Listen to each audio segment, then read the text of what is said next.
आज हम देखेंगे एक नया टॉपिक जो कि है 3D ज्योमेट्री और इसमें हम शुरुआत करेंगे स्ट्रेट लाइन से।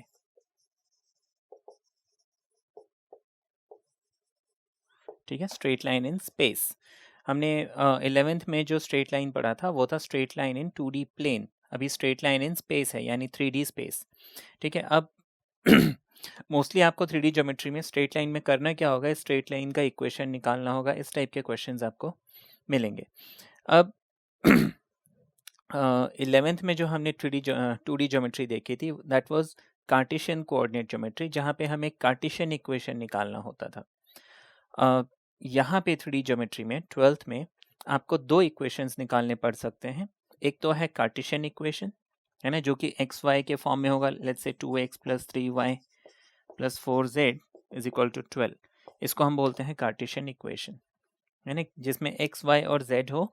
ठीक है, और मतलब कोफिशिएंट्स हो प्लस सम नंबर हो। This is Cartesian equation. और दूसरा जो है वो हमें निकालना पड़ सकता है and that is vector equation, जहाँ पे वेक्टर के फॉर्म में है ना। Let's say r vector r dot some let's say 2y + 5j + k, ठीक है ना, इज इक्वल टू समथिंग। इस मतलब इस टाइप के फॉर्म में भी, वेक्टर के फॉर्म में भी आपको इक्वेशन निकालना पड़ सकता है। तो ये दोनों ही वेक्टर फॉर्म है ना, वेक्टर इक्वेशन और कार्टेशियन इक्वेशन, दोनों हमें कैसे निकालने हैं, किस टाइप के क्वेश्चंस आएंगे, ये सारी बातें हम समझेंगे। सबसे पहले मैं आपको बता दूं, अगर हमें स्ट्रेट लाइन का इक्वेशन निकालना हो तो कुछ बेसिक कॉन्सेप्ट्स। सबसे पहले तो suppose this is a vector, ये कोई भी एक वेक्टर है एंड लेट्स से ये वेक्टर है b, है ना, यहाँ से लेके यहाँ तक जो भी ये लेंथ है और जो भी ये डायरेक्शन है दोनों मिला के वेक्टर b है सपोज। अब मैंने क्या किया कि ये एक वेक्टर है which is parallel to this vector b। अब मुझे इसका मैग्नीट्यूड नहीं मालूम है। अगर ये वेक्टर a है तो वेक्टर्स में if these two vectors are parallel तो जरूरी है कि vector a must be equal to some lambda into vector b।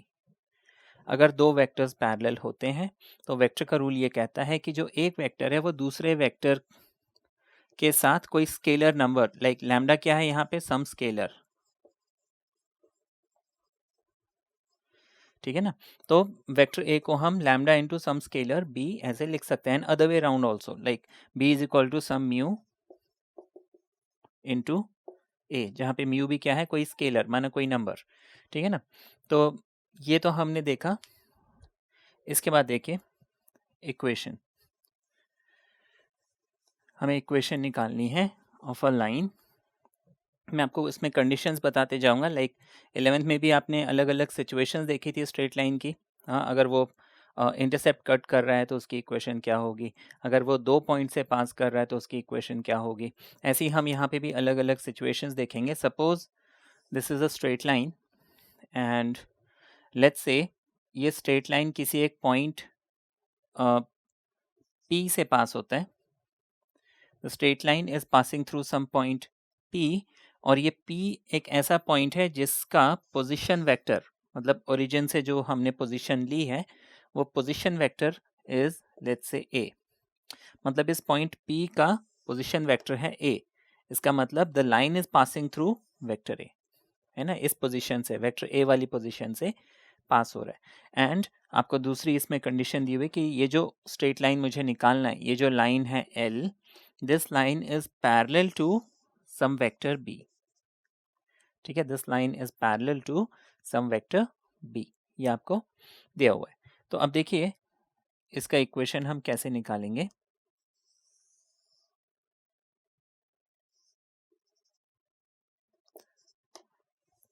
मैंने क्या किया, इस लाइन के ऊपर कोई एक रैंडम पॉइंट ले लिया एंड मैंने इसका कुछ नाम दे दिया, लेट्स से Q। इसके बाद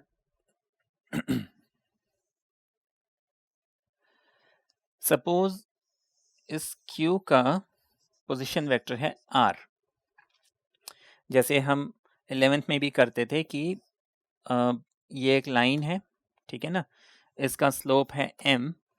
अब आपको बोला है कि इसकी इक्वेशन निकालिए, इसका इंटरसेप्ट है c, तो हम इसमें कोई एक रैंडम पॉइंट p ले लेते थे x, y, है ना, फिर उसके बाद हम उसकी इक्वेशन डिराइव करते थे। तो ऐसे ही हमने यहाँ पे क्या किया, कोई रैंडम पॉइंट q ले लिया जिसकी पोजीशन है r। जैसे स्ट्रेट लाइन में x और y जो रोल प्ले कर रहा है वेक्टर्स में, ये वेक्टर r वही रोल प्ले कर रहा है। मतलब this vector r is basically some variable, ठीक है ना। इस r की वैल्यू, ये r जो है दिस इज सम वेरिएबल। जैसे यहाँ पे x और y, suppose 2x plus 3y is equal to 7, ये एक स्ट्रेट लाइन है। यहाँ पे x और y क्या है, x and y are basically variable. अगर मान लीजिए इस स्ट्रेट लाइन की equation 2x plus 3y is equal to 7 होती, तो इस लाइन का एनी पॉइंट, है ना, मैं कोई भी पॉइंट, जैसे ये पॉइंट है, ये पॉइंट है ना, जो भी वो पॉइंट निकलेगा हम इस ग्राफ पेपर में निकाल सकते हैं क्या पोजीशन है। वो पोजीशन अगर मैं रिस्पेक्टिवली x और y की जगह डालूंगा तो वो इस इक्वेशन को सेटिस्फाई करेगा, है ना।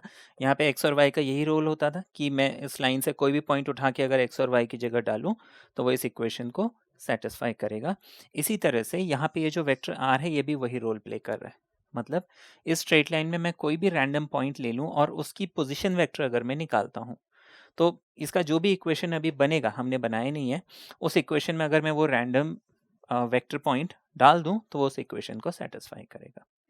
अभी यहाँ तक तो हमने समझा। तो यहाँ पे देखिए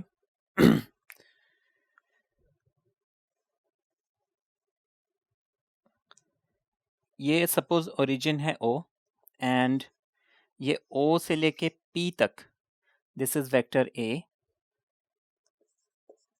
ये O से लेके Q तक, ठीक है। इसमें डायरेक्शन का ध्यान रखना है बस। कार्टेशियन में तो इतना डायरेक्शन का ध्यान नहीं रखना होता था, बट यहाँ पे डायरेक्शंस का ध्यान रखना है। तो ये ऊपर की तरफ एरो, ये भी ऊपर की तरफ arrow, this is vector A and this is vector R जो कि मैंने रैंडमली चूज किया हुआ है, ठीक है ना।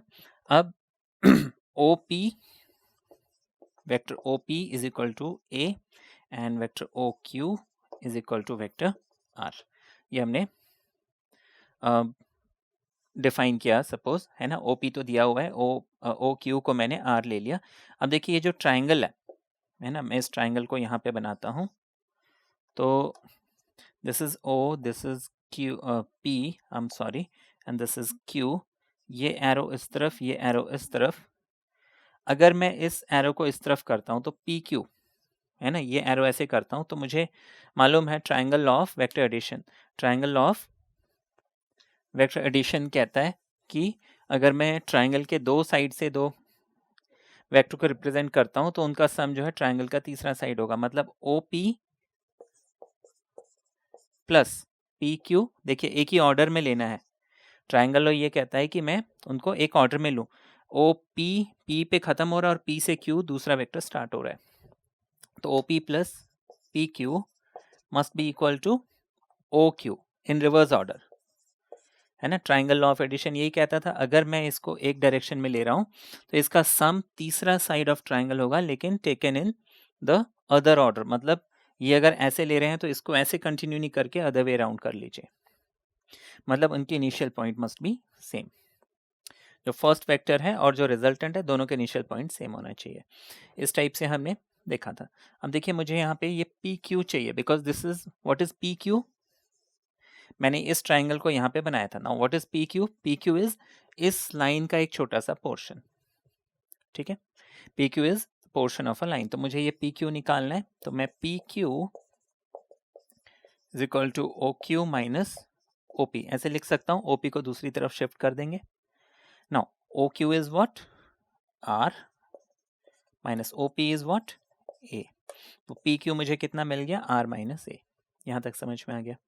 अब देखिए PQ क्या है, PQ is a vector and PQ is parallel to vector B। ये हमें, है ना, स्टार्टिंग में ही कंडीशन दी हुई है कि अ लाइन पासिंग थ्रू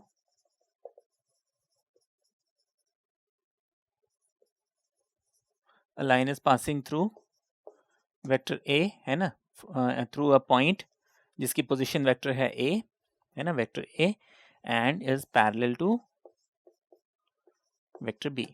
है ना, ये एक लाइन है जो इस ए पॉइंट वाली पोजीशन से पास होता है और वेक्टर बी के पैरेलल है। तो हमें एक तो बोला है यहाँ से पास हो रहा है, दूसरा बी के पैरेलल है। अब देखिए ये जो पी क्यू वेक्टर है, जो पोर्शन ऑफ द लाइन है, this is what parallel to B. तो अभी हमने कॉन्सेप्ट समझा था, अगर दो वेक्टर्स पैरेलल होते हैं तो हम सम स्केलर लाइक मैं पी क्यू को, वेक्टर पी क्यू को सम लैम्डा इंटू वेक्टर बी ऐसे लिख सकता हूँ। अब ये वैल्यू मैं यहाँ पे डाल दूंगा, ठीक है ना। तो पी क्यू की जगह मैं लिख लूंगा lambda vector B is equal to R minus A, ऐसे लिख सकते हैं, ठीक है ना। अब देखिए आगे,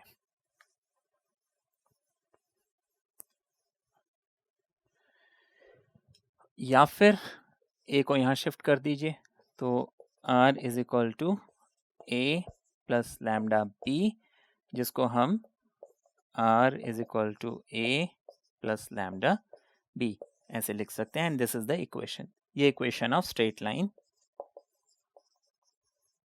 इक्वेशन ऑफ लाइन है which is passing through A, है ना। हमेशा ध्यान रखना A is passing point and जो बी है वो है पैरेलल वेक्टर, ये आप ध्यान रखिएगा।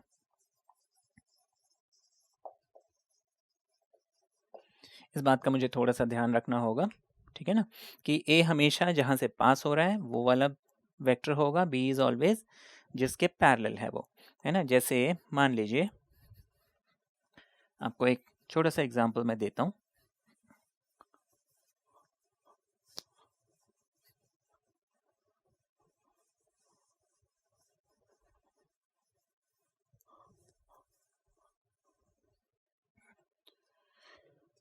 सपोज आपको बोला है क्वेश्चन में, a line is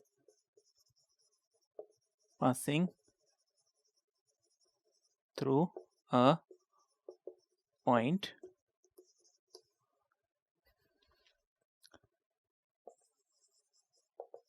having position vector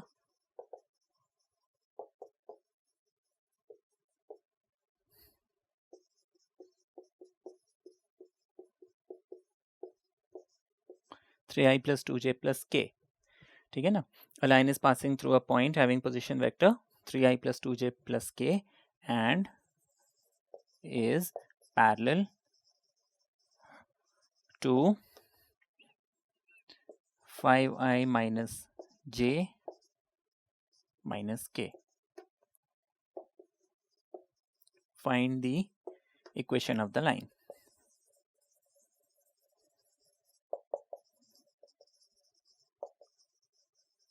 Find the equation of the line. अब देखिए हमने इक्वेशन क्या पढ़ा है, vector r is equal to vector a plus some lambda into vector b, ये हमने पढ़ा है। अब a क्या है, पोजीशन वेक्टर या पासिंग पॉइंट। अब देखिए मुझे बस यहाँ पे देखना है पास कहाँ से हो रहा है। Line is passing through a point having position vector this, मतलब ये हो गया आपका पासिंग पॉइंट यानी कि वेक्टर a, ठीक है ना।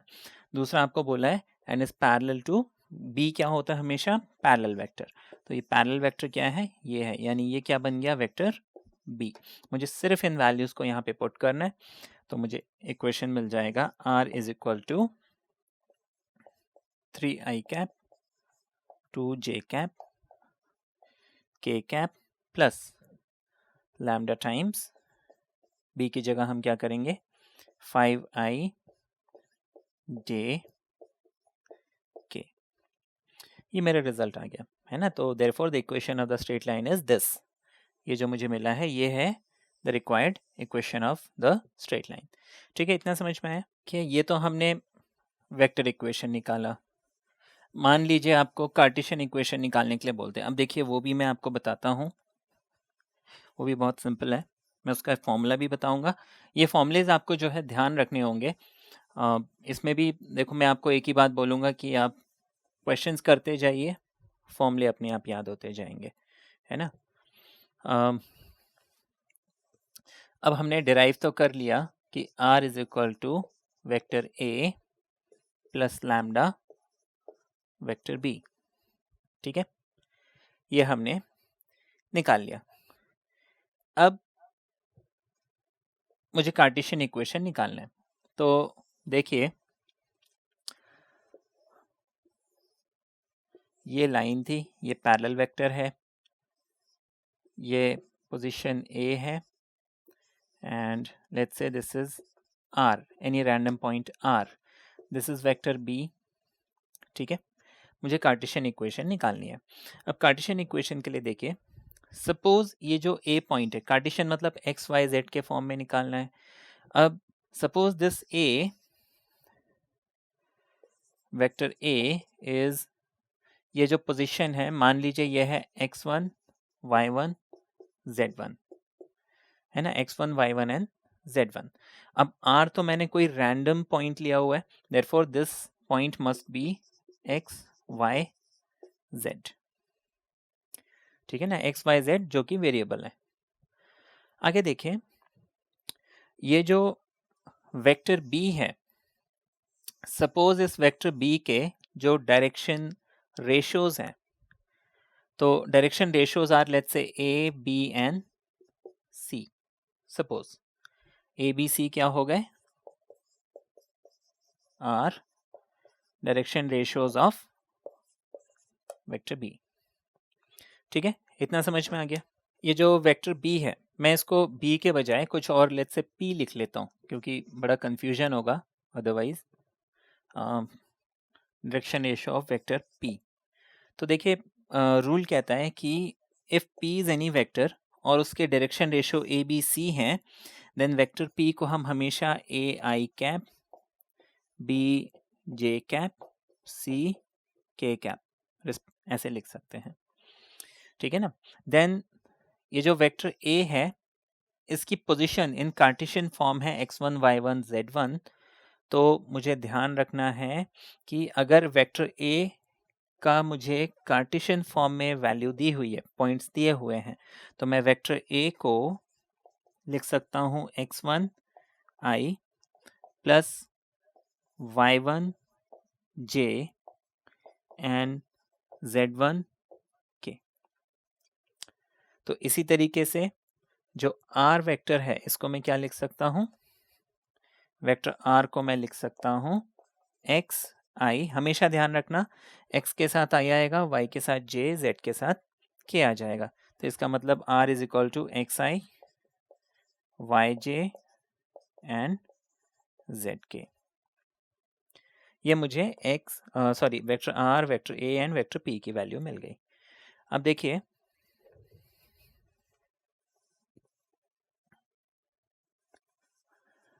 हमारा ओरिजिनल इक्वेशन क्या था, r equals to a plus lambda b, है ना।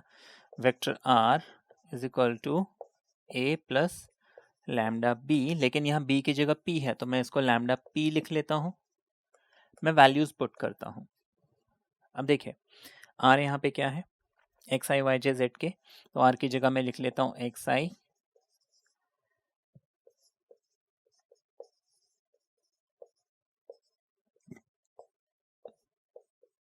a की वैल्यू क्या है, x1 i y1 j z1 k, ठीक है। वेक्टर a हो गया प्लस लैम्डा टाइम्स p की वैल्यू क्या है, ए आई बी जे सी के,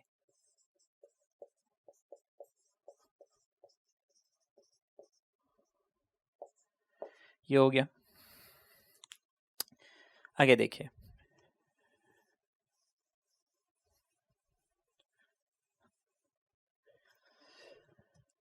अब मैं यहाँ पे लेफ्ट हैंड साइड में क्या करता हूँ, रीअरेंज करता हूँ, आई और आई रीअरेंज करता हूँ, जे और जे से के और के। Left hand side right hand side में रीअरेंज करना है। लेफ्ट हैंड साइड में तो मेरे पास एक्स आई वाई जे और जेड के है। देखिए ये x1 i है, ये ए आई के साथ लैम्डा लग जाएगा, तो ये हो जाएगा लैम्डा ए आई, ठीक है, इतना हो गया। ये एक्स आई हो गया और ये लैम्डा ए आई हो गया। y1 j, ये हो जाएगा लैम्डा बी जे, इसी तरीके से Z1k एंड लैम्डा CK, ये मिल गया। हम यहाँ पे I अगर कॉमन लेते हैं तो ये मिल गया।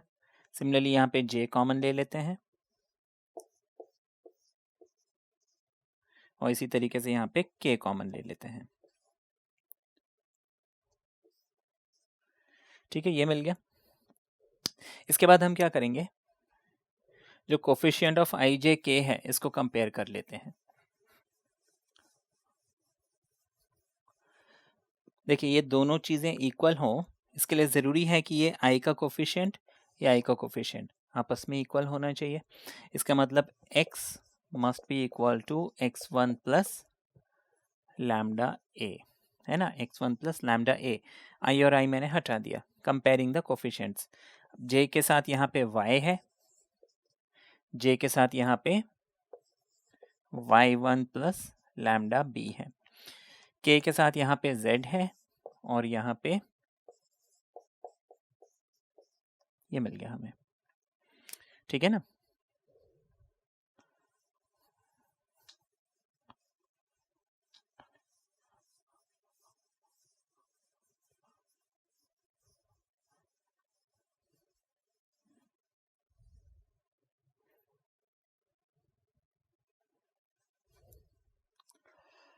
तो यहाँ पे x minus x1 is equal to lambda, x1 को इधर ले आता हूँ तो ये हो जाएगा x minus x1 is equal to lambda a। मैं इस a को शिफ्ट कर देता हूँ, lambda is equal to x minus x1 upon a मिल जाएगा। सिमिलरली यहाँ पे y1 को इधर शिफ्ट करूँगा, ये हो जाएगा y minus y1 is equal to lambda b, उस b को मैं यहाँ शिफ्ट कर देता हूँ। इसी तरीके से जब इसको सॉल्व करेंगे हो जाएगा z minus z1 upon c is equal to lambda. ये तीनों लैम्डा के इक्वल मिल गए, मतलब ये जो लेफ्ट हैंड साइड वाले एक्सप्रेशन है ये आपस में इक्वल होने चाहिए। देयरफॉर मुझे इक्वेशन क्या मिल गया, x minus x1 upon a is equal to y minus y1 upon b is equal to z minus z1 upon c।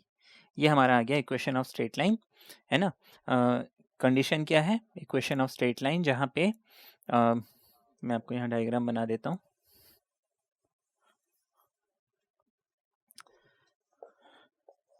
Equation of any straight line जो कि एक पॉइंट x1 y1 z1 से पास हो रहा है और इस लाइन के डायरेक्शन रेशोज, है ना, इस लाइन के डायरेक्शन रेशोज क्या है, a b एंड c।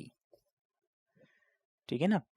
ये बात हमने समझी है कि अगर ये एक लाइन है और इसका एक पैरेलल लाइन है, अगर इस लाइन की direction ratio A B and C है तो इस लाइन के डायरेक्शन रेशो भी, कोसाइन की बात नहीं कर रहे हैं लेकिन रेशो की बात कर रहे हैं, तो इसका भी जो one of the direction ratio है वो ए बी और सी होगा।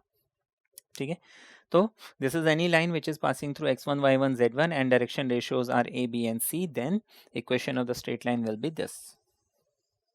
दिस इज रियली इंपॉर्टेंट, ये रूल आप याद रखिए। ठीक है, यहाँ तक समझ में आ गया, सिंपल है ये तो, है ना। अब इसमें क्वेश्चन भी आ गया तो मैं समझता हूँ आप लोग कर लेंगे, है ना। आपको बोला है कि एक लाइन है जो किसी एक पॉइंट से पास हो रहा है, लेट्स से 1 2 3, एंड उसके डायरेक्शन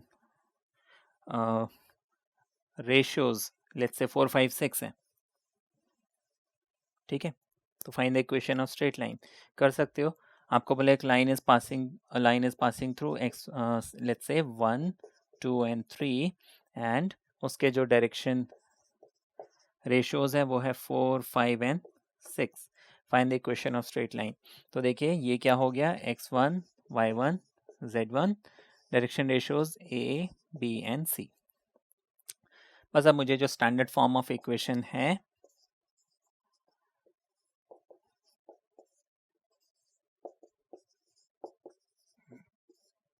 उसमें सिर्फ वैल्यूज पुट करनी है, बात समझ में। यानी कि मैं x माइनस x1 की जगह 1 डाल दूंगा, a की जगह मैं 4 डाल दूंगा, y माइनस y1 की जगह 2, b की जगह 5, z माइनस z1 की जगह 3 एंड c की जगह 6, that will be my equation. ठीक है ना।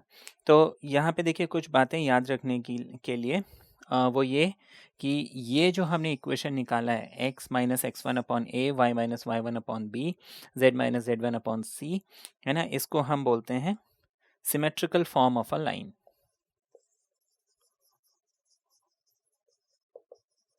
Symmetrical form of a line, ठीक है ना, this is symmetrical form of a line. ठीक है, फिर इसी लाइन को अगर मुझे पैरामेट्रिक फॉर्म में लिखना है, कैलकुलस हमने किया था डिफरेंशिएशन, उसमें अगर आपको याद हो पैरामेट्रिक डिफरेंशिएशन, है ना, पैरामेट्रिक फंक्शन का डिफरेंशिएशन, तो वहाँ पे पैरामेट्रिक फंक्शन में होता क्या था, हमें एक थर्ड वेरिएबल मिल जाता था। तो मुझे इसी को अगर पैरामेट्रिक इक्वेशन बनाना है, यानी एक थर्ड वेरिएबल इंट्रोड्यूस करना है, तो मैं इज इक्वल टू लैम्डा लिख लूँगा। लैम्डा लिखने के बाद देखिए, अब अगर मैं इस x minus x one upon a is equal to lambda से कंपेयर करता हूँ, तो मुझे ए लैम्डा, है ना, या फिर लैम्डा ए क्रॉस मल्टीप्लाई कर दिया, x1 दूसरी तरफ जाएगा तो ऐड हो जाएगा, इधर माइनस है दूसरी तरफ जाके प्लस, तो x is equal to x one plus lambda. इसी तरीके से y is equal to y one plus lambda B, z is equal to z one plus lambda C. तो ये जो हमने x is equal to this, y is equal to this, z is equal to this, ये जो लिखा है, this is called parametric equation. ठीक है, ये हमारा था symmetrical form and that is parametric form. ठीक है ना, parametric equation of straight line, जहाँ पे लैम्डा क्या है, पैरामीटर है। यहाँ पे ये लैम्डा जो है इसको हम पैरामीटर, यानी जो थर्ड वेरिएबल है ना, तो एक्स वाइज या थर्ड वेरिएबल, लाइक यहाँ पे तो ऑलरेडी 3 वेरिएबल है, तो फोर्थ वेरिएबल, या फिर ये जो तीनों वेरिएबल्स है उसको मैंने एक नए वेरिएबल के फॉर्म में लिखा है। तो ये हमें याद रखना है, पैरामेट्रिक इक्वेशन। देन एक ये कॉन्सेप्ट मैं आपको बताना चाहूँगा which is really really important, because इस कॉन्सेप्ट पे आपको आगे चल के काफ़ी क्वेश्चंस मिलेंगे। ये छोटी सी बात हमें समझनी है। Any point on this line, ठीक है ना, any point on the given line, let's say मुझे इक्वेशन दिया है x minus x one upon A, y minus y one upon B, ये मुझे दिया हुआ है। ठीक है ना, this is equation of any straight line, और मुझे निकालना क्या है, इस लाइन का एनी पॉइंट। ठीक है ना, मुझे निकालना क्या है, इस लाइन का एनी पॉइंट। तो ध्यान रखिए, any point on this line, any point on this line is given by x1 plus lambda A comma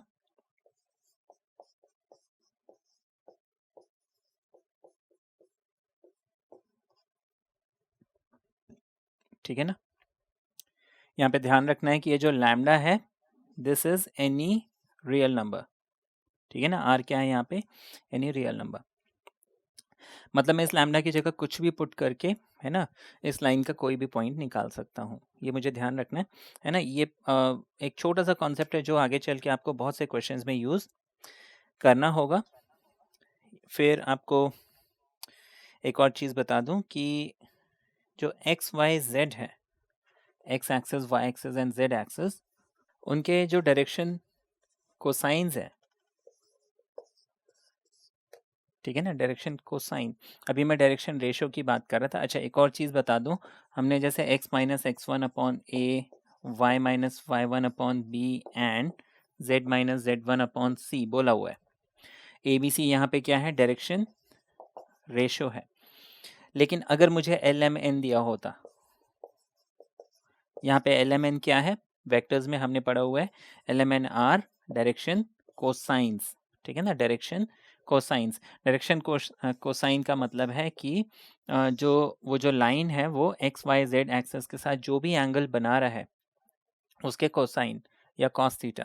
ठीक है ना, तो डायरेक्शन कोसाइन अगर मुझे दिया होता तो मैं इस रेशियो को कोसाइन से रिप्लेस कर सकता हूँ। ठीक है, ये बात समझ में आ गई।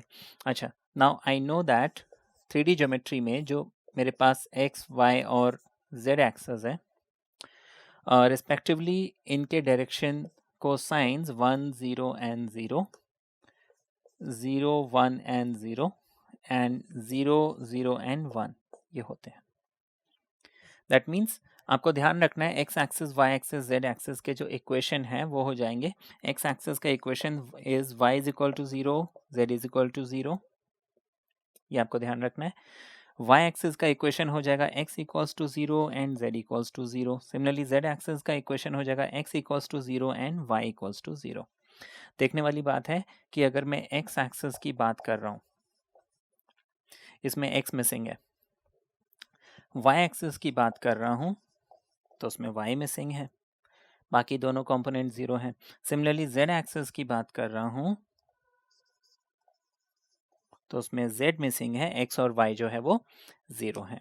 तो ये हम ध्यान रखेंगे, कभी कभी ऐसे क्वेश्चंस मिलते हैं जहाँ पे हमें ये है ना, ये चीज़ें मालूम हो तो फटाफट हम इसको यूज़ कर सकते हैं। ठीक है, इतना समझ में आया। आगे देखते हैं नेक्स्ट सिचुएशन। ये तो हमने 1 पॉइंट है ना, एक पॉइंट दिया हुआ और एक जैसे आपका डायरेक्शन कोसाइन या डायरेक्शन रेशो है ना, या फिर ये चीज़ दी हुई है। आगे हम 2 पॉइंट फॉर्म इसमें देखेंगे। अगर आपको बोला है कि find the equation of straight line which is passing through 2 given points, vector में या कार्टेशियन में, तो वो इक्वेशन हम कैसे निकालेंगे।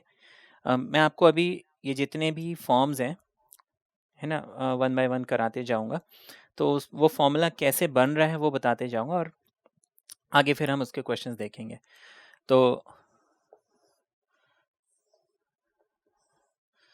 Suppose this is any straight line जो कि एक पॉइंट से पास हो रहा है जिसका पोजीशन है A, और एक दूसरे पॉइंट से पास हो रहा है जिसका पोजीशन है लेट्स से वेक्टर B। आपको इसकी इक्वेशन निकालनी है। पीछे हमें क्या दिया हुआ था, the line is passing through A and parallel to some vector B, लेकिन यहाँ पे पैरेलल टू नहीं दिया हुआ है, लेकिन बोला है कि दो वेक्टर्स दो पॉइंट से पास हो रहा है, दैट्स इट।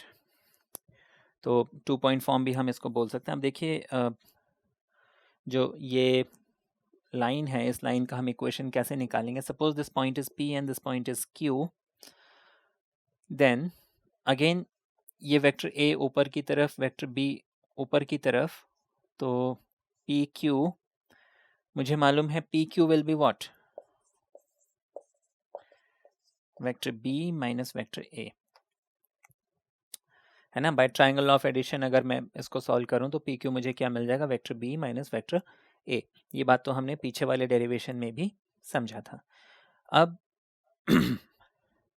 देखिए ये जो वेक्टर PQ है, ठीक है ना, PQ इज इक्वल टू क्या मिला, vector B minus vector A। और मैं इतना जानता हूं वेक्टर्स में, आपको बोला है कि suppose this is any line और या फिर this is any vector B, तो मैं बोलता हूं vector B is parallel to itself. Vectors की लैंग्वेज में any vector is parallel to itself. तो मैं basically this is some straight line which is passing through point A and parallel to vector B minus A। पीछे हमने form क्या पढ़ा था, पीछे हमने पढ़ा था R is equal to A plus lambda B, जहां पे A इज पासिंग पॉइंट और B क्या है, parallel.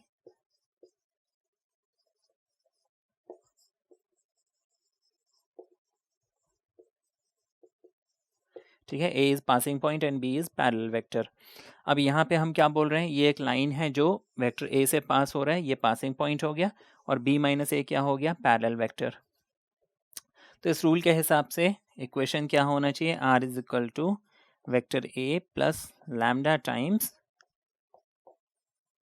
Vector B minus vector A। Simple, ये बन गया आपका इक्वेशन, है ना। तो equation of any line passing through 2 given points, है ना, जिसकी position vector A and B है, will be vector A plus lambda times B minus A। ठीक है ना। तो ये तो था वेक्टर फॉर्म का इक्वेशन, ठीक है ना, दिस इज वेक्टर इक्वेशन। अब हम कार्टेशियन इक्वेशन को समझेंगे।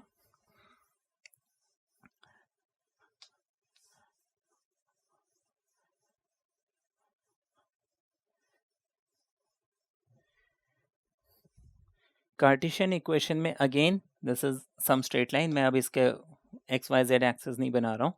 Suppose this is any line which is passing through x1 y1 z1 and x2 y2 z2. अब पीछे हमने पढ़ा था equation of any straight line passing through x1 y1 z1. अभी उसको छोड़ दीजिए. x1 y1 z1 and let's say a b c are direction ratios. तो इक्वेशन था x minus x1 upon a, y minus y1 upon b, z minus z1 upon c. ये हमने पढ़ा था. अब हमने पीछे डायरेक्शन कोसाइन डायरेक्शन रेशो या वेक्टर्स चैप्टर में एक चीज देखी है कि if any straight line is passing through 2 points x1 y1 z1 x2 y2 z2, मुझे इस स्ट्रेट लाइन के डायरेक्शन रेशोज, कोसाइन नहीं डायरेक्शन रेशोज निकालने हैं. तो मुझे मालूम होना चाहिए कि if a line is passing through these 2 points तो उसके जो डायरेक्शन रेशोज हैं आर प्रोपोर्शनल टू, ठीक है ना, proportional to x2 minus x1, y2 minus y1 and z2 minus z1. मतलब ये जो x2 माइनस x1 है इसको मैं a लिख सकता हूँ, y2 माइनस y1 को मैं b लिख सकता हूँ, सिमिलरली z2 माइनस z1 को c लिख सकता हूँ. ये आप ध्यान रखेंगे कि कभी भी है ना वेक्टर्स में भी और कोऑर्डिनेट ज्योमेट्री में भी अगर मुझे दो गिवन पॉइंट्स दिए हुए हैं x1 y1 z1 and x2 y2 z2 respectively, और मुझे निकालना है कि इस लाइन के डायरेक्शन रेशोज, है ना, कोसाइन भी निकाल सकते हैं, उसके लिए फॉर्मूला अलग है, लेकिन अगर मोस्टली डायरेक्शन रेशो से काम हो जाता है तो डायरेक्शन रेशो अगर निकालना है तो आप सिंपली x2 माइनस x1 को a ले लीजिए, y2 माइनस y1 को b and z2 minus z1 को c. तो मुझे करना क्या है, सिंपली इस a की जगह b की जगह y2 minus y1 and c की जगह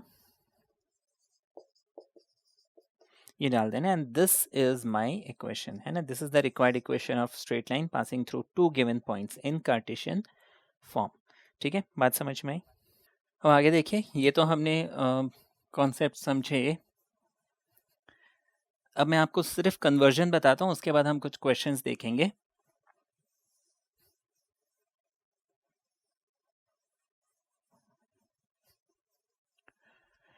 कन्वर्जन. नाउ कन्वर्जन का मतलब कार्टेशियन इक्वेशन दिया है वेक्टर में कन्वर्ट करो, वेक्टर इक्वेशन दिया है कार्टेशियन में कन्वर्ट करो. तो सपोज कार्टेशियन टू वेक्टर करना है, मुझे कार्टेशियन इक्वेशन दिया है, let's say x minus x1 upon a दिया हुआ है, y minus y1 upon b दिया हुआ है, z minus z1 upon c दिया हुआ है. इसको मुझे वेक्टर इक्वेशन में कन्वर्ट करना है. देखिए सबसे सिंपल तरीका मैं आपको डायरेक्टली बताता हूँ. वेक्टर इक्वेशन में आप r लिख दीजिए, ठीक है, r लिख दीजिए. ध्यान रखना है जो ये इक्वेशन है यहाँ पे x y z इसके कोफिशिएंट्स 1 होने चाहिए, इसके आगे कोई माइनस साइन नहीं होना चाहिए. कोई नंबर है तो आप न्यूमरेटर डिनोमिनेटर को उस नंबर से डिवाइड कर दीजिए, माइनस साइन है तो माइनस साइन आप आगे शिफ्ट कर दीजिए या उसको नीचे ले जाइए, है ना, कॉमन लेके नीचे ले जाइए. इसका हमें ध्यान रखना है बस. अभी यहाँ पे x y z are all positive with coefficient 1. Straightforward answer निकालना सिखाते हैं. इस x1 को i के साथ लिखिए, y1 को j के साथ लिखिए, z1 को k के साथ लिखिए, एक ब्रैकेट में डाल दीजिए. x1 y1 z1 done. Plus लिख लीजिए, लैम्डा लिख लीजिए, ब्रैकेट लगाइए, a के साथ i लिख लीजिए, b के साथ j लिख लीजिए और c के साथ k लिख लीजिए. ठीक है, कार्टेशियन को वेक्टर में कन्वर्ट कर दिया, सिंपल. बाकी इसको हाँ करने का प्रोसीजर आप क्या करेंगे, let this is equal to lambda, cross multiply कीजिए, ठीक है। तो x minus x one is equal to lambda a, y minus y one is equal to lambda b, z minus z one is equal to lambda c, x हो जाएगा x one plus lambda a, फिर i जे के लगा के आप उसको rearrange करके solve कर सकते हैं, ठीक है ना। तो that was the longer procedure. वो तो जब क्वेश्चन आएगा मैं आपको वहीं पे करके दिखा दूंगा, but this is the shorter method, है ना। ये मोस्ट ऑफ द क्वेश्चन में आपको लगाना पड़ सकता है, लाइक आगे जब हार्डर क्वेश्चंस आएंगे। तो this was the method to convert from cartesian to vector, vector to Cartesian.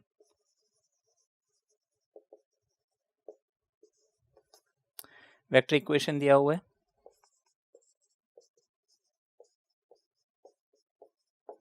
Cartesian में कन्वर्ट करना है, ठीक है ना। अब देखिए ये वेक्टर ए का मतलब आपको कुछ x1 और i दिया होगा, y1 और j दिया होगा, z1 और k दिया होगा, और लैम्डा इस b की जगह आपको a i b j c k दिया होगा, है ना। मतलब ये तो हमने स्टैंडर्ड नोटेशन है, बट प्रैक्टिकली आपको क्वेश्चन जो है वो इस टाइप का, मतलब इक्वेशन इस टाइप का मिलेगा। अब देखिए स्ट्रेट फॉरवर्ड इसको देखते ही मैं इसको कार्टेशियन में कन्वर्ट करूंगा। आप x लिखिए, y लिखिए, z लिखिए, ठीक है ना। i के कोफिशिएंट को आप यहाँ पे लिख दीजिए, साइन चेंज कर दीजिए।